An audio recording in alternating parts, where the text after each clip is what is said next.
بسم اللہ الرحمن الرحیم۔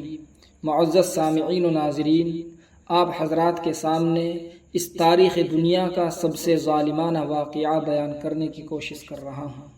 حضرت حسین رضی اللہ تعالی عنہ آپ کی لخت جگر حضرت فاطمہ رضی اللہ تعالی عنہا کے صاحبزادے ہیں۔ حضرت حسین رضی اللہ تعالی عنہ ان کو کس بے دردی کے ساتھ میں شہید کیا گیا، اس واقعے کو انشاءاللہ مختصراً تفصیل کے ساتھ میں ذکر کیا جائے گا۔ آپ سے توقع ہے کہ آپ انتہائی توجہ اور دھیان کے ساتھ سنیں گے۔ واقعہ دراصل یوں ہوا کہ حضرت علی رضی اللہ تعالی عنہ جو حضرت حسین رضی اللہ تعالی عنہ کے والد محترم ہیں، حضرت علی رضی اللہ تعالی عنہ جس وقت میں خلیفہ بنے، بادشاہ بنے، تو انہوں نے کوفے کو اپنا دارالخلافہ قرار دیا تھا، جو عراق کی ایک جگہ ہے، اس لیے وہاں ان کی حمایت کرنے والے بہت زیادہ تھے۔ حضرت علی رضی اللہ تعالیٰ عنہ کے شہید ہو جانے کے بعد لوگوں نے حضرت حسن رضی اللہ تعالیٰ عنہ کے ہاتھ پر بیعت کر لی اور ان کو اپنا بادشاہ مقرر کر لیا۔ آپ کے اعلان خلافت سے اہل شام نے کوفہ پر حملے کا ارادہ کیا اور دونوں فوجوں کا مدائن میں آمنا سامنا ہوا۔ چونکہ شام میں حضرت امیر معاویہ رضی اللہ تعالی عنہ رہا کرتے تھے اور آپ نے اسی کو اپنا دارالخلافہ قرار دیا تھا، اس لیے وہاں کے لوگ حضرت امیر معاویہ رضی اللہ تعالی عنہ کو تمام مسلمانوں کا خلیفہ قرار دینا چاہتے تھے۔ لیکن اس جنگ سے پہلے ہی حضرت حسن رضی اللہ تعالی عنہ نے خلافت سے ہاتھ اٹھا لیے اور حضرت امیر معاویہ رضی اللہ تعالی عنہ کو بادشاہ تسلیم کر لیا گیا۔ تمام امت مسلمہ کے تنہ تنہا ان کو خلیفہ مان لیا گیا۔ حضرت امیر معاویہ رضی اللہ تعالیٰ عنہ کے انتقال کے بعد کوفے کے لوگوں نے یزید کو، جو حضرت امیر معاویہ رضی اللہ تعالیٰ عنہ کا بیٹا ہے، یزید کو اپنا بادشاہ تسلیم کرنے سے انکار کر دیا اور حضرت حسین رضی اللہ تعالیٰ عنہ جو حضرت علی کے چھوٹے صاحبزادے ہیں اور حضرت حسن کے چھوٹے بھائی ہیں، حضرت حسین رضی اللہ تعالیٰ عنہ کو یہ خط لکھا کہ آپ یہاں تشریف لے آئیے، ہم سب آپ کا ساتھ دیں گے اور ہم یزید کے ہاتھ پر بیعت کرنا نہیں چاہتے ہیں، آپ ہی ہمارے خلیفہ اور بادشاہ رہیں گے۔ اسی دوران یزید نے مدینہ کے حاکم کو، ولید ابن عتبہ کو یہ لکھ دیا کہ وہ یزید کے لیے حضرت حسین سے بیعت کرا لیں، یعنی حضرت حسین کو یزید کی بادشاہت پر خوش کر گئے، ان کو منائے، ان کو راضی کرے۔ جب قاصد کے ذریعے یہ خبر حضرت حسین رضی اللہ تعالیٰ عنہ تک پہنچی تو انہوں نے کہا کہ مجھ جیسا آدمی چھپ کر یہ کام نہیں کر سکتا ہے، جب عام صحابہ کرام بیعت کریں گے تو میں بھی آ جاؤں گا۔ اور یہ کہہ کر وہ مدینے سے مکہ مکرمہ چلے آئے اور کوفیوں کے خطوط کے پیش نظر جو کوفہ کے لوگ تھے انہوں نے بے شمار خط لکھے ہیں۔ روایات میں ملتا ہے کہ 10,000 سے زیادہ خط وہ لوگ لکھ چکے تھے۔ ان خطوط کے پیش نظر اپنے چچا حضرت مسلم ابن عقیل کو بیعت کے لیے بھیجا۔ جب حضرت مسلم وہاں پہنچے تو حالات کو سازگار پایا اور 18,000 کوفیوں نے حضرت حسین کے نام پر حضرت مسلم سے بیعت کر لی، جس کی وجہ سے انہوں نے حضرت حسین رضی اللہ تعالیٰ عنہ کو لکھ دیا کہ آپ تشریف لے آئیں، یہاں کے حالات سازگار ہیں۔ خط دیکھ کر حضرت حسین رضی اللہ تعالیٰ عنہ سفر کی تیاری میں لگ گئے۔ حالانکہ روانگی سے پہلے ہی روانگی کی خبر سن کر حضرت عبداللہ ابن عباس نے، حضرت عبداللہ ابن جعفر نے اور حضرت عبداللہ ابن عمر رضی اللہ تعالیٰ عنہ نے یہ مشورہ دیا کہ عراق والے لوگ دغاباز ہیں، وہ شیعہ لوگ ہیں، وفادار لوگ نہیں ہیں، آپ وہاں جانے کا ارادہ ترک کر دیجئے، آپ وہاں مت جائیے۔ لیکن حضرت حسین رضی اللہ تعالیٰ عنہ پھر بھی مدینہ منورہ سے نکل گئے، مکہ مکرمہ سے نکل گئے۔ مکے سے روانگی کے راستے میں مقام صفاح پر مشہور شاعر فرزدق سے ملاقات ہوئی تو ان سے وہاں کے حالات پوچھے جانے پر ان کا جواب تھا کہ ان کے دل آپ کے ساتھ ہیں مگر تلواریں یزید کے ساتھ میں ہیں، وہ لوگ اگر لڑیں گے، مقابلہ کریں گے تو وہ یزید کا ساتھ دیں گے، وہ آپ کا ساتھ نہیں دیں گے، آپ سے وہ دغا کر جائیں گے۔ حضرت حسین رضی اللہ تعالیٰ عنہ کے آنے کی خبر سن کر عراق کے لوگ بہت جوش میں آئے۔ یہ جوش دیکھ کر عراق کے حاکم عبید اللہ ابن زیاد کی سخت گیری شروع کر دی گئی۔ ابن زیاد نے عراق والوں پر بہت سخت قوانین بنا دیے اور ان کی پکڑ دھکڑ شروع کر دی، جس سے کوفے والے ڈر گئے اور حضرت مسلم ابن عقیل کا ساتھ چھوڑتے چلے گئے۔ یہاں تک کہ آپ جب کوفے کی مسجد میں پہنچے تو 18,000 میں سے صرف 3 آدمی حضرت مسلم ابن عقیل کے ساتھ رہ گئے تھے، جبکہ کوفہ کے لوگ شروع میں 18,000 ان کے ساتھ تھے، جو حضرت حسین کے چچا زاد بھائی ہیں۔ پھر بالآخر آپ کو شہید بھی کر دیا گیا۔ حضرت مسلم ابن عقیل کو شہید کر دیا گیا اور ان کی شہادت کا واقعہ بھی انتہائی دردناک ہے۔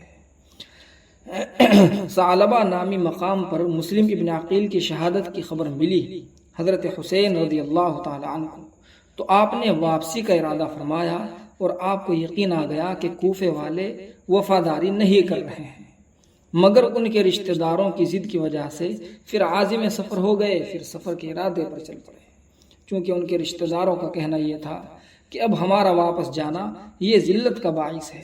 قادسیہ سے تھوڑا آگے بڑھے تو والی عراق ابن زیاد کے عامل حسین ابن نمیر تیمی کی طرف سے حر ابن یزید حضرت حسین رضی اللہ تعالیٰ عنہ کا راستہ روکنے کے لیے 1000 فوج لے کر آ گیا۔ حر ابن یزید نے حضرت حسین رضی اللہ تعالیٰ عنہ کا پیچھا کیا اور ان کے ساتھ ساتھ رہا، ان کو کہیں آنے جانے اور نکلنے نہیں دیا۔ دونوں میں گفت و شنید ہونے کے بعد یہ فیصلہ ہوا کہ حضرت حسین رضی اللہ تعالیٰ عنہ اس راستے کو اختیار کریں گے جو نہ کوفہ جاتا ہو اور نہ مدینہ جاتا ہو، اور حر ساتھ ساتھ تھا اور کہیں جانے دینے سے راستہ روک کر رکھا تھا۔ بالآخر 2 محرم الحرام 61 ہجری مطابق 2 اکتوبر 680 عیسوی کو عبید اللہ ابن زیاد کی طرف سے ایک خط آیا۔ ابن زیاد نے ایک خط لکھا جس میں یہ لکھا تھا کہ حضرت حسین اور ان کے ساتھیوں کو کہیں جانے مت دینا اور ایک ایسی جگہ اترنے پر مجبور کر دینا جو چٹیل میدان ہو اور وہاں پانی کا کوئی انتظام نہ ہو، غرض وہاں کوئی بھی وسائل حیات میسر نہ ہو، اگر ان کو صرف روکا جائے تو روکنے سے ہی ان کا انتقال ہو جائے۔ چنانچہ حر نے اس خط پر عمل کرتے ہوئے مقام کربلا پر اترنے پر مجبور کیا اور مقام کربلا میں حضرت حسین رضی اللہ تعالیٰ عنہ نے اپنے قافلے کو روک دیا۔ 3 محرم کو عمرو ابن سعد ابن زیاد کے حکم سے 4000 اور ایک دوسری روایت کے مطابق 6000 فوج لے کر یہاں پہنچ گیا۔ ابن سعد فوج لے کر آ گیا اور حضرت حسین رضی اللہ تعالیٰ عنہ سے آنے کا سبب معلوم کیا، تو آپ رضی اللہ تعالیٰ عنہ نے جواب دیتے ہوئے کوفے والوں کی طرف اشارہ کیا اور ان کے بھیجے گئے خط ان کو دکھائے۔ ابن سعد کو وہ سارے کے سارے خط پیش کیے اور کہا کہ میں کوفے والوں کے بلانے پر آیا ہوں، میں اپنی مرضی سے نہیں آیا ہوں، لیکن اگر میرا آنا ناگوار ہو، ناپسند ہو تو میں لوٹ جانے کے لیے تیار ہوں۔ یہ بات ابن سعد نے ابن زیاد کو بتائی تو اس نے لکھا کہ پنجے میں پھنسنے کے بعد نجات پانا چاہتے ہیں، اس لیے حضرت حسین رضی اللہ تعالیٰ عنہ اور ان کے ساتھیوں پر اور زیادہ سختیاں بڑھا دی گئی۔ ابن زیاد کے کہنے پر ابن سعد نے مزید سختیاں بڑھا دی۔ معاملے کو سلجھانے کے لیے حضرت حسین رضی اللہ تعالیٰ عنہ نے ابن سعد کے ساتھ میں کئی خفیہ ملاقاتیں کی، جن میں آپ رضی اللہ تعالیٰ عنہ نے 3 صورتیں پیش کی تھی کہ 3 میں سے کسی ایک کو اختیار کر لیا جائے، اور وہ 3 صورتیں یہ تھی کہ جہاں سے میں آیا ہوں مجھے وہیں لوٹ جانے کی اجازت دی جائے۔ نمبر 1، جہاں سے میں آیا ہوں مجھ کو وہیں جانے دیا جائے۔ نمبر 2، مجھے خود یزید سے اپنا معاملہ طے کرنے دو، میں یزید سے خود بات کر لوں گا اور جو فیصلہ ہوگا اس کو عمل میں لایا جائے گا۔ نمبر 3، مجھے مسلمانوں کی کسی سرحد پر نکل جانے دیجیے، میں کہیں مسلمانوں میں چلا جاؤں گا اور یہاں سے نکل جاؤں گا۔ اس مضمون پر مشتمل ایک خط ابن سعد نے ابن زیاد کو لکھا اور بتایا کہ حضرت حسین رضی اللہ تعالیٰ عنہ یہ چاہتے ہیں۔ اس خط کی اس کے مشیر شمر ذی الجوشن، جو انتہائی ملعون آدمی ہے، جس نے حضرت حسین رضی اللہ تعالیٰ عنہ کے سر کو ان کے جسم سے الگ کیا تھا، یہ ابن زیاد کا مشیر تھا، اس کا وزیر تھا، اس کو مشورے دیا کرتا تھا۔ ابن زیاد جو یزید کی طرف سے کوفے کا والی تھا، کوفے کا گورنر تھا۔ چنانچہ شمر دل جوشن نے اس بات کی مخالفت کی اور کہا کہ قبضے میں آ جانے کے بعد کسی شخص کو جانے نہیں دینا چاہیے، ورنہ تو وہ عزت و قوت حاصل کریں گے اور آپ اور ہم کمزور پڑ جائیں گے۔ چنانچہ ابن زیاد نے شمر کے مشورے پر عمل کر لیا، شمر دل جوشن کے مشورے پر عمل کیا اور شمر کو ہی ایک خط دے کر کربلا بھیج دیا۔ اس کے ساتھ میں کچھ فوجی بھی بھیجے، جس خط کا مضمون یہ تھا کہ اگر حضرت حسین رضی اللہ تعالیٰ عنہ اپنے ساتھیوں کے ساتھ ہمارے حوالے ہو جائیں تو لڑائی نہ کی جائے، ورنہ وہ جنگ کے لیے تیار رہیں۔ یہ اس خط کا مضمون اور خلاصہ تھا۔ لہٰذا 10 محرم الحرام 61 ہجری مطابق 10 اکتوبر 680 عیسوی کو ایک طرف سے ابن سعد فوج لے کر نکلا اور دوسری جانب حضرت حسین رضی اللہ تعالی عنہ نے بھی اپنے ساتھیوں کے ساتھ میں صفیں قائم کر لی اور سر جھکانے سے انکار کر دیا کہ آپ کی ان مرضیات پر ہم اپنے سر کو جھکا نہیں سکتے ہیں۔ ہاں، جو انصاف کی بات ہے آپ اس بات پر آ جائیں تو ہم صلح کے لیے تیار ہیں۔ مگر وہ لوگ نہیں مانے اور تمام ساتھیوں کو حضرت حسین رضی اللہ تعالی عنہ کے اور حضرت حسین رضی اللہ تعالیٰ عنہ کو وہ قید کرنا چاہتے تھے اور آپ کو تسلیم اور رضا پر مجبور کرنا چاہتے تھے، جس کے لیے حضرت حسین رضی اللہ تعالیٰ عنہ کسی طرح تیار نہ ہوئے۔ ادھر سے 5000 کی فوج تھی، ابن زیاد کی طرف سے 5000 فوجی تھے، جبکہ حضرت حسین رضی اللہ تعالیٰ عنہ کے ساتھ کل 72 آدمی تھے۔ 72 افراد پر مشتمل یہ مختصر سا قافلہ صف بستہ کھڑا ہو گیا۔ جب صفیں تیار ہو گئی تو حضرت حسین رضی اللہ تعالی عنہ نے دونوں فوجوں کے سامنے نہایت ہی پرجوش بیان کیا اور دونوں طرف کے لوگوں کو سمجھانا چاہا، جس میں انہوں نے کہا کہ تم لوگ میرا حسب نسب جانتے ہو، اس پر غور کرو۔ میں کون ہوں؟ کیا میں تمہارے نبی کا نواسہ نہیں ہوں؟ کیا میں سید الشہداء حضرت حمزہ رضی اللہ تعالیٰ عنہ کا بھتیجا نہیں ہوں؟ کیا تم نے رسول اللہ صلی اللہ علیہ وسلم کا یہ فرمان میرے بارے میں نہیں سنا کہ الحسن والحسین سیدا شباب اہل الجنہ؟ سنو، ذرا غور کرو، کیا تم اس پیشانی کو زخمی کرو گے جس کو بار بار رسول پاک صلی اللہ علیہ وسلم نے چوما تھا؟ کیا ان آنکھوں کو تم بینائی سے محروم کرو گے جن کو آپ صلی اللہ علیہ وسلم اپنے دست مبارک سے چھوا کرتے تھے اور بار بار ان آنکھوں کو بند کرتے تھے؟ جنہوں نے رسول پاک صلی اللہ علیہ وسلم کا بہت بار دیدار کیا ہے، یہ میرے سر پر پگڑی جو اس وقت میں موجود ہے، یہ خود رسول پاک صلی اللہ علیہ وسلم کی پگڑی ہے۔ کیا تم اسے خون میں آلودہ کرو گے؟ میرے ساتھ میں یہ تلوار حضرت علی رضی اللہ تعالیٰ عنہ کی تلوار ہے، کیا تم اس سے مقابلہ کرنا چاہو گے حالانکہ تم سب مسلمان ہونے کا دعویٰ کرتے ہو؟ الغرض حضرت حسین رضی اللہ تعالیٰ عنہ کی کسی بات کا ان پر کوئی اثر نہیں ہوا اور ابن سعد نے پہلا تیر چلایا، جس کی وجہ سے جنگ کا آغاز ہو گیا۔ ایک ایک کر کے حضرت حسین رضی اللہ تعالیٰ عنہ کے ساتھی شہید ہوتے چلے گئے، یہاں تک کہ خاندان نبوت کے ایک ایک چراغ نے جام شہادت نوش کر لیا۔ سب سے پہلے علی اکبر شہید ہوئے، پھر حضرت حسن رضی اللہ تعالیٰ عنہ کے بیٹے حضرت قاسم نے جام شہادت نوش کیا۔ عین لڑائی کے دوران حضرت حسین رضی اللہ تعالیٰ عنہ کے یہاں ایک بچے کی پیدائش ہوئی، حضرت حسین کا ایک صاحبزادہ پیدا ہوا۔ آپ رضی اللہ تعالیٰ عنہ اس بچے کے کان میں اذان دینے کے لیے آگے بڑھ ہی رہے تھے کہ ایک تیر آیا اور اس بچے کی ہی گردن میں لگ گیا۔ بچہ زخمی ہوا اور خون نکل جانے کی وجہ سے وہ بچہ حضرت کی گود میں ہی شہید ہو گیا۔ آپ نے وہ تیر اس بچے کے حلق سے نکالا تو خون کا پھوارا نکل پڑا۔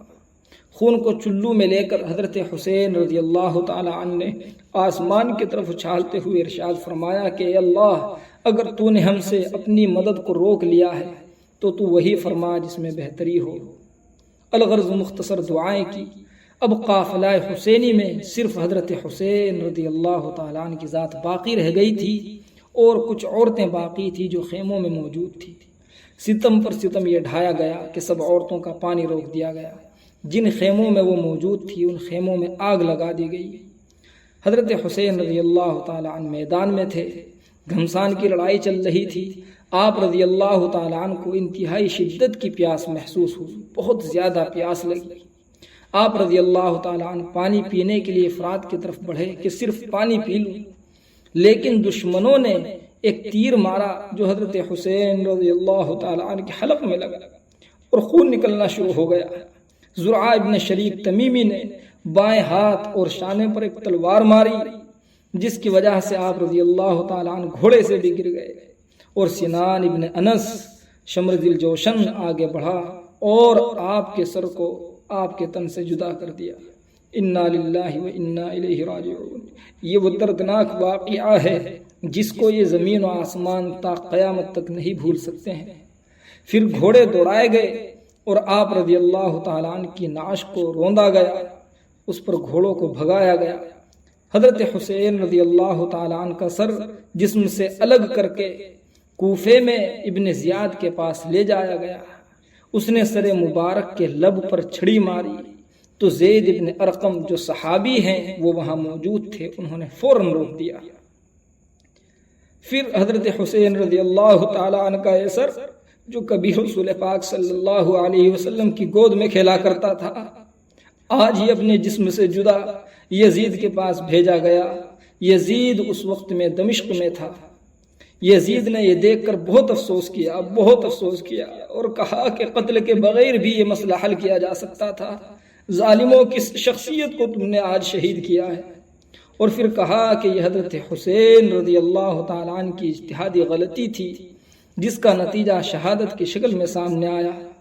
سر کے بعد میں حضرت حسین رضی اللہ تعالیٰ عنہ کے قافلے کے بقیہ افراد دمشق بھیج دیے گئے، جن میں عورتیں اور بچے تھے، جس میں حضرت زینب، حضرت فاطمہ، حضرت سکینہ اور حضرت زین العابدین کے نام ملتے ہیں۔ یہ انتہائی کم عمر بچے تھے۔ یزید نے ان کے ساتھ بہت اچھا برتاؤ کیا اور انہیں عزت و احترام دی، ان کے ساتھ میں اچھا معاملہ کیا، اور اس کے بعد ان سب حضرات کو انتہائی حفاظت کے ساتھ میں مدینہ منورہ واپس بھیج دیا۔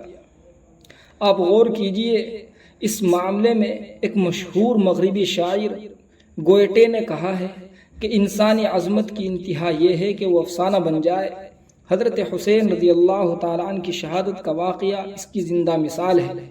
اس تعلق سے اگر صرف واقعی اور تاریخی چیزیں تلاش کریں گے تو محض رتب و یابس اور یاوہ گوئی کے علاوہ کچھ نہیں ملے گا۔ بہرکیف واقعہ شہید کربلا اسلامی تاریخ میں سب سے دردناک اور وہ کوہ کن حادثہ ہے جس میں اپنے نبی کے نام پر سانسیں بھرنے والے منافقین نے نواسۂ رسول صلی اللہ علیہ وسلم کو انتہائی بے دردی اور ناچارگی کے عالم میں شہید کر دیا تھا۔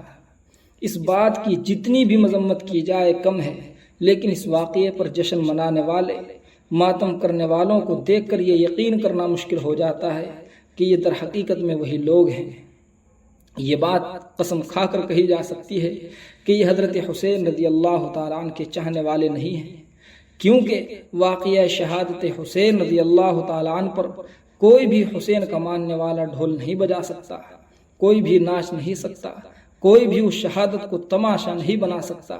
یہ ڈھول یقینی طور پر حضرت حسین رضی اللہ تعالیٰ عنہ کے قاتلوں نے ہی چونکہ بجایا تھا، اور یہ وہی روایت ہے، انہوں نے ڈھول بجائے تھے، وہاں ماتم کیا تھا، وہاں خوشیاں منائی تھی، اور یہ لوگ آج تک اپنے آباء و اجداد کے طریقے پر قائم و دائم ہیں۔ اسی طرز پر ڈھول بجائے جاتے ہیں، اسی طرز پر ناچا جاتا ہے، اسی طرز پر کھانے تقسیم کیے جاتے ہیں، اسی طرز پر خوشیاں منائی جاتی ہیں۔ الغرض اس واقعے سے ہمیں عبرت لینی چاہیے، اور حضرت حسین رضی اللہ تعالیٰ عنہ نے جو بہادری کا ثبوت دیا، عزم و استقلال کی جو مثال قائم کی، ہم کو چاہیے کہ ہم اس کو اپنے لیے نمونہ سمجھیں اور حضرت حسین رضی اللہ تعالیٰ عنہ کے راستے پر اپنے آپ کو ثابت قدم رکھیں، کبھی بھی باطل کے سامنے جھکنے کا تصور نہ قائم کریں، بلکہ باطل کا سر جھکائیں اور اپنا سر صرف اور صرف اللہ کے سامنے جھکائیں۔ اللہ کے علاوہ کسی کے سامنے سر جھکانے کے لیے انسان کبھی تیار نہ ہو۔ اللہ رب العزت سے دعا کیجیے کہ اللہ تعالی ہم کو دین متین پر صحیح طریقے سے عمل کرنے کی توفیق عطا فرمائے، اور حضرت حسین رضی اللہ تعالی عنہ کو اللہ تعالی مقام عالیہ نصیب فرمائے۔ وما علینا الا البلاغ۔